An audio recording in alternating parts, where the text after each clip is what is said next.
kebanyakan hadir dengan tema yang modern dan gak kelihatan terlalu kejam.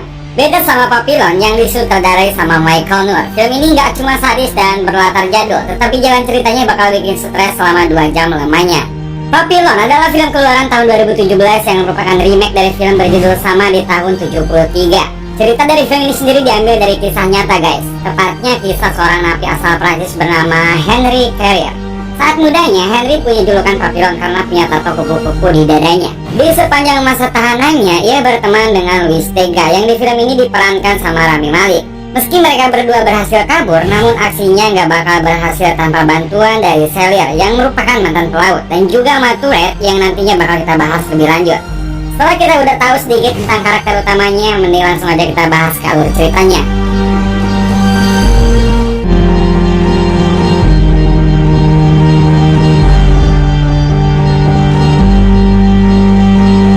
Kita bakal dibawa ke kota Paris pada tahun 31. Di sini Henry masih tampil rapi dengan jas setelah berhasil membobol berangkas berisi berlian. Dan usupnya usut, dia ternyata adalah seorang anggota gangster yang punya bos bernama John Castilli dan pacarnya bernama Nenel. Kesalahan kecil yang bakal berdampak besar dalam hidupnya adalah dia nekat mengambil jatah berlian bosnya untuk biaya hidup bersama pacarnya. Dan karena ketahuan, akhirnya Henry pun langsung dilaporkan oleh salah satu teman kerjanya. Nah, kalau biasanya dalam dunia mafia langsung main bunuh saja, kasus Henry di sini justru lebih unik. Ia malah dijebak sebagai tersangka kasus pembunuhan dan gak tanggung-tanggung dia langsung dihukum penjara seumur hidup.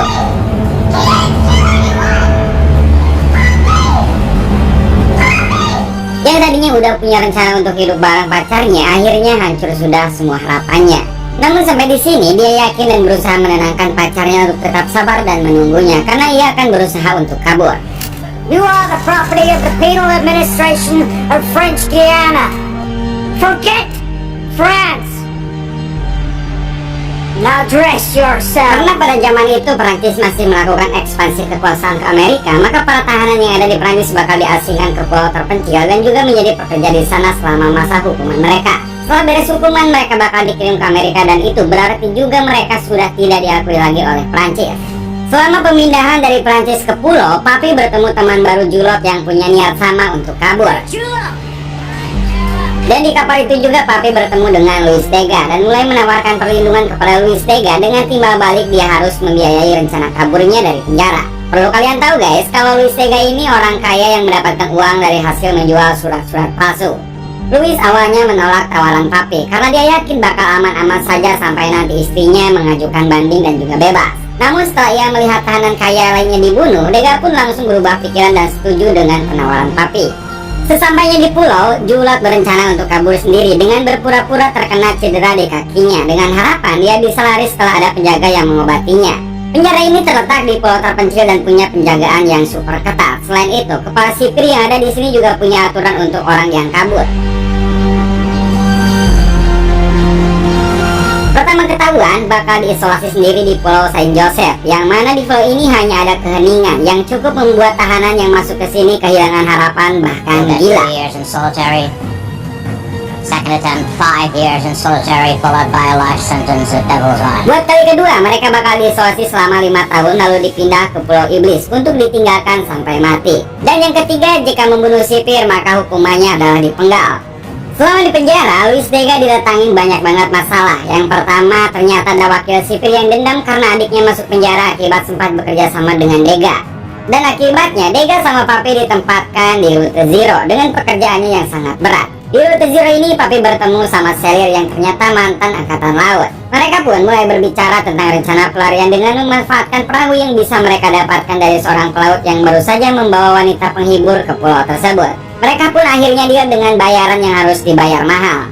Gak cuma dari sipir, Louis juga jadi incaran orang-orang yang ingin merebut duit bawaannya. Dan untungnya Papi cukup kuat melindungi Louis. Ya, meski harus babak belur juga.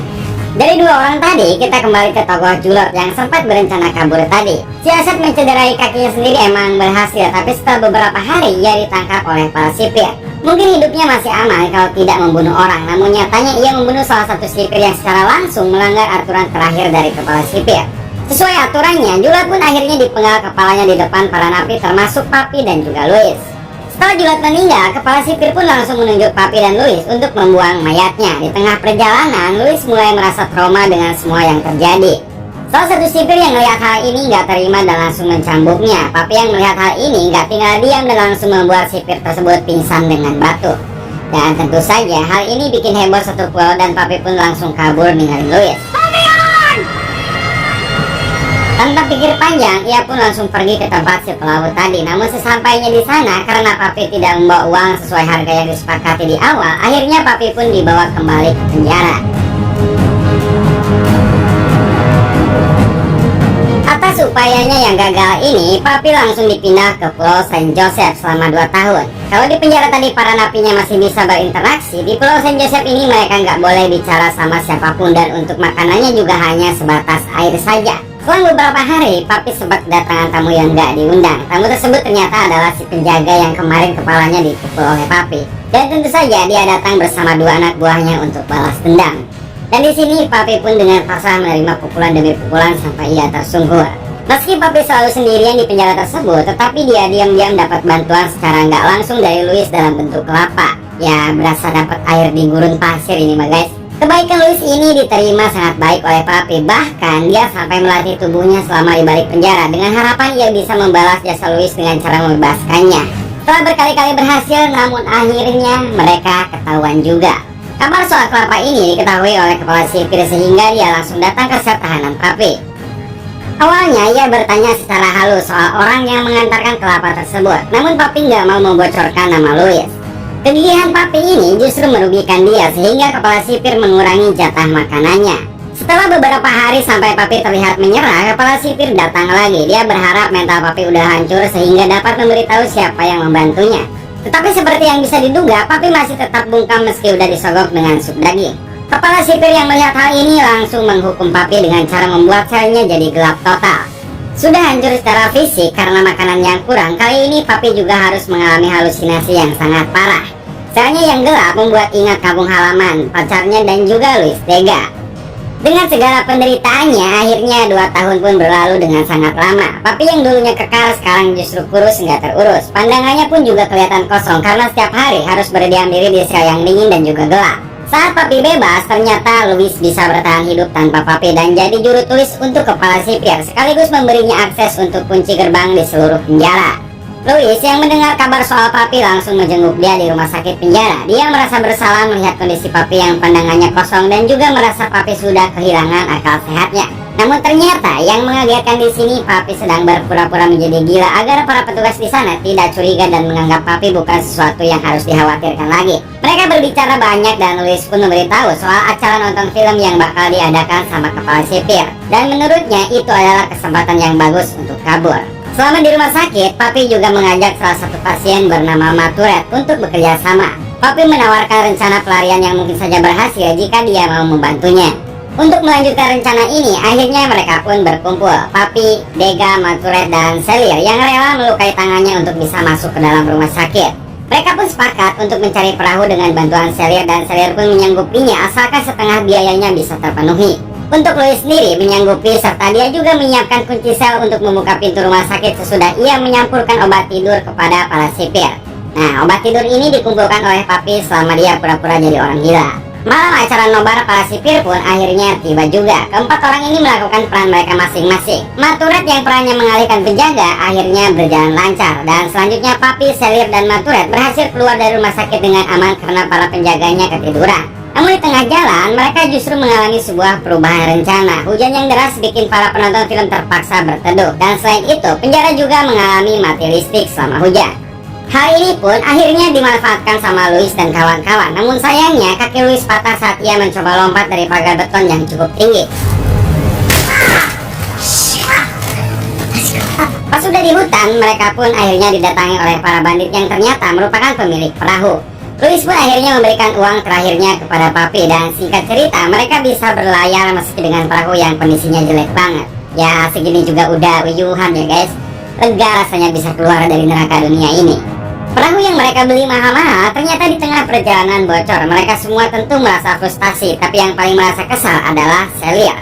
Selama di laut ia terus meminta kepada Papi untuk meninggalkan Louis, namun Papi menolak. Kesabaran Selir pun habis ketika ada badai yang bergerak menuju perahu mereka. Selir berpikir daripada mati semua dan tenggelam, akhirnya Selir pun mencoba membunuh Louis.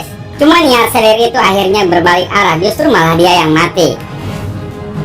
Terlepas dari 3 atau 4 orang, perahu mereka ujung-ujungnya juga tersapu ombak. Entah berapa lama mereka terombang-ambing di lautan, namun pada akhirnya Papi tiba-tiba terbangun di sebuah pedalaman yang orang-orangnya masih bergaya hidup tradisional. Akhirnya mereka tahu kalau ternyata mereka bertiga terdampar di pesisir Kolombia dan diselamatkan oleh seorang biarawati. Oh, this is Colombia. Biarawati tersebut tahu kalau Papi dan teman-temannya adalah seorang napi dan tahanan yang kabur, tapi dia berjanji gak bakal mengadu kalau Papi mau bertobat. Dan seperti yang bisa kita tebak, Papi bukan orang yang religius dan mengabaikan permintaan Biarawati tersebut dan berusaha mengajak Louis pergi mencari tempat yang lebih aman. Namun Louis di sini dengan kakinya yang masih terluka menganggap disinilah tempat yang aman baginya. Di lain sisi, Matured pun beranggapan sama kalau inilah tempat terbaik untuk mereka tinggali. Gak lama setelah itu, Papi pun pergi dan di perjalanan, tiba-tiba Papi melihat ada mobil patroli yang bergerak menuju Louis dan Matured. Cuma karena Papi masih peduli sama Louis, dia pun langsung lari ke tempat Louis. Sayang banget usaha Papi di sini untuk memperingatkan mereka terlambat dan Matured pun keburu mati ditembak. Alhasil, mereka kembali ke penjara dengan menjalani serai kedua mereka, yaitu ditaruh di Pulau Saint Joseph selama 5 tahun dan juga langsung dikirim ke Pulau Iblis. Di titik ini, keadaan Papi udah nggak karuan banget. Rambutnya udah cenderung putih dan juga mukanya lusuh banget. Pandangannya bahkan kelihatan lebih kosong daripada saat ia menjalani hukuman selama 2 tahun. Singkat cerita, hukuman Papi untuk 5 tahun berakhir dan bersiap untuk dikirim ke Pulau Iblis. Dan ternyata di pulau ini dia disambut oleh kawan lamanya yaitu Louis yang ternyata ia lebih dulu sampai ke sana. Untuk suasananya sendiri, Pulau Iblis ini jaminan bisa bikin orang gila dan juga depresi. Nyaris nggak ada harapan dan yang ada cuma penyesalan berujung bunuh diri. Dan intinya semua orang yang ada di pulau ini hanya bisa pasrah menunggu ajal mereka masing-masing. Disinilah kita kembali merasakan kekuatan bertahan hidup dan keinginan untuk bebas dari Papi. Bahkan setelah semua cobaan dan hukuman yang dialaminya, Papi masih punya harapan buat kembali lagi ke Perancis.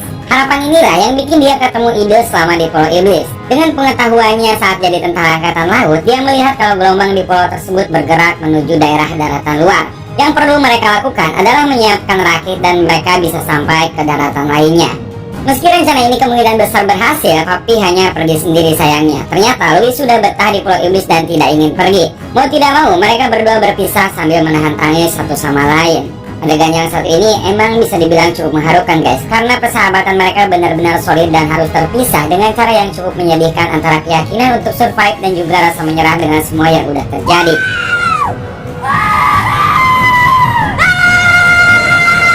Film pun langsung loncat ke tahun 69.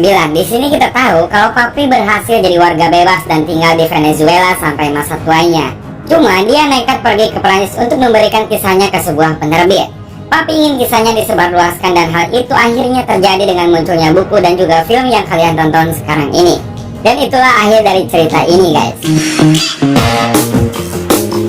Meski saat ini Papi udah nggak ada, namun kisahnya tetap menginspirasi mengenai persahabatan dan juga keyakinan yang dapat membuat seseorang bisa mengenal kembali kebebasan. Jadi itu dia guys untuk pembahasan alur cerita kali ini. Kalau ada momen-momen favorit kalian di film ini langsung aja tulis di kolom komentar di bawah. Dan lebih baik kalian tonton langsung filmnya biar kalian bisa ngerasakan gimana rasanya drama yang ada di film ini. Terima kasih buat kalian semua dan sampai jumpa lagi di video 7 menit selanjutnya.